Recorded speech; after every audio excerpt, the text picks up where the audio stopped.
Where are they? Where is he? Think about it when you know it, but you're going to come near her. Where is Froggy right now? Bella, where is Froggy? Is he? Yeah. Right now, is he at Chipmunk's house? Let's look back at the story. Where is Froggy? He's not there. Where is he? He's at his home. He's at his home. Froggy is at his home. That is where he is. His home. I want you to draw a picture. You're going to have to hold onto your paper because the wind is blowing. So use one hand to hold on and one hand to write. I want you to draw, where is he? Bella said his home. 5 years ago, when I started as the principal of Moos Elementary, a lot of our students were being serviced in separate settings. And we knew there was a problem. At that time, only approximately 23% of our students were being serviced within the general education classroom. At this moment, we're close to 90% of our students being serviced in inclusive settings. We're finding that students are becoming more attentive to each other's needs, and we are finding that inclusive settings just assist children in flourishing and expanding and fulfilling their potential. It was a somewhat difficult jump for some students to move from getting pulled out for most of the day to all of a sudden being included all day, every day. We did this with about a week's worth of planning, and it went off, I think, with less hitches than a lot of people expected. The students are used to being with their peers. They see their peers all the time, and so there were some behaviors that needed adjustments. But when you have your peers around you as positive influences, it's really easy to have role models for behavior. And so you actually saw a lot of behaviors that you'd seen before decrease. So there was less calling out because you could see everyone around you isn't calling out. So calling out maybe isn't a choice I'll make. So behaviors weren't an issue. So then you assume, well, academics might be an issue. But with two teachers in the room, one who's a content expert and one who's a learning expert, we were able to work together. And it wasn't as difficult as people assumed it would be, because I think a lot of the time we have low expectations for individuals with disabilities. We assume they can't do what everyone else can do. When we can do what everyone else can do, I say we, including myself, we can do what everyone else can do, we just might need a little more assistance to get there. So a key component of that is planning, to make sure that I'm not a teaching assistant, but a co-teacher. I set aside, since teachers have planning time, I just ensure that every day that planning time is with one of my co-teachers. We go over what the next lesson will be. They decide what content we need to cover, and then I help the teacher plan some strategies for students who are struggling with the concept. This might involve something like stations or pulling small groups.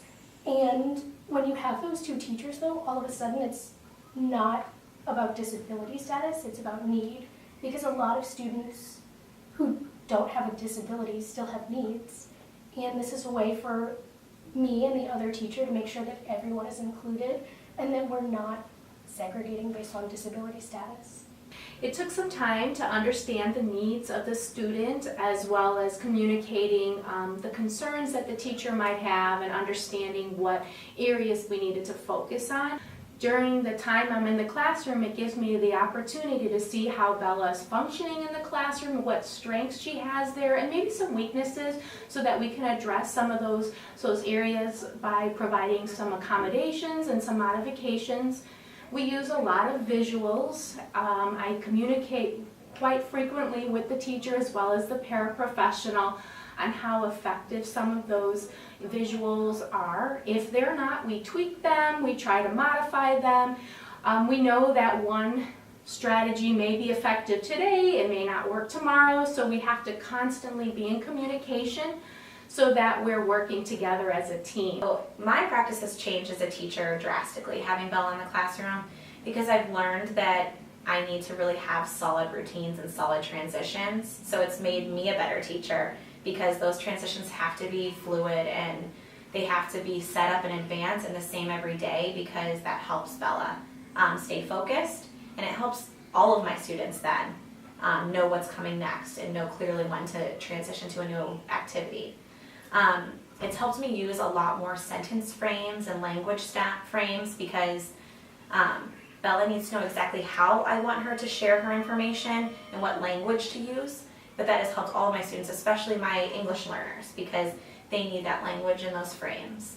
And it's helped me because I've gotten the opportunity to work with paraprofessionals and special education teachers very closely. We have to plan together. We meet weekly to talk about how Bella's doing, what's working with Bella, what's not working with Bella, how we might want to change things. Sometimes she likes working with a special education teacher that pushes in. Sometimes she'd rather work with me. And when that happens, we just shift and the paraprofessional will move on to support the students that are working with the special education teacher, and I will work with Bella.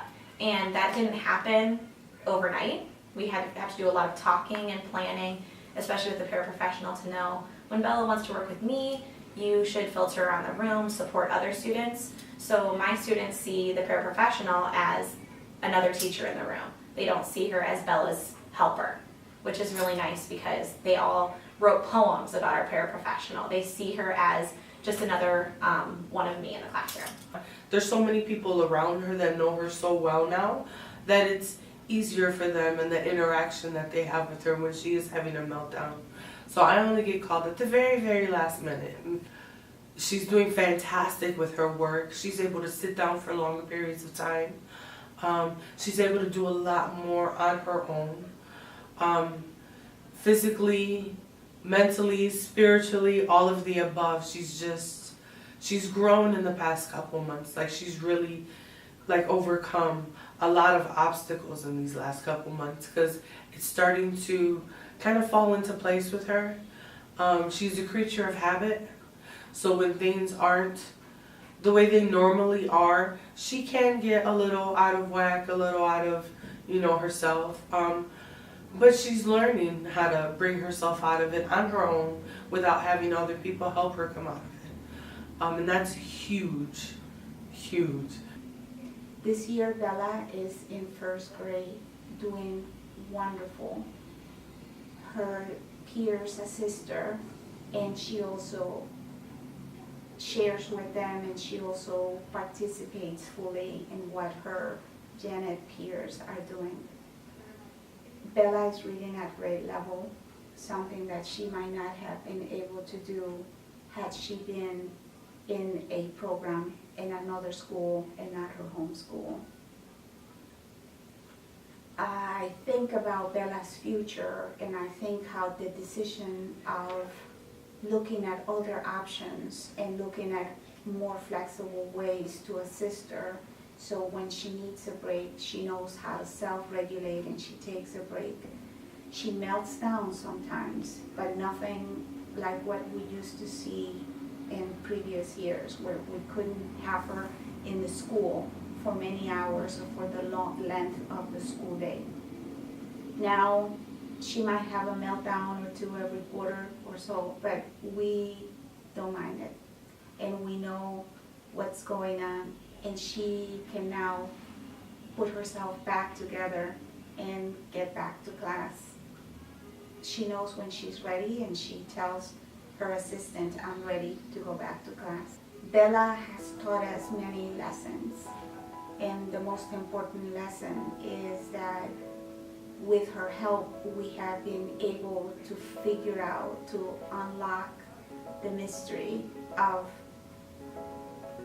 what a proper education in an inclusive setting means for her, as opposed to putting her in a different school with children who might have similar disabilities.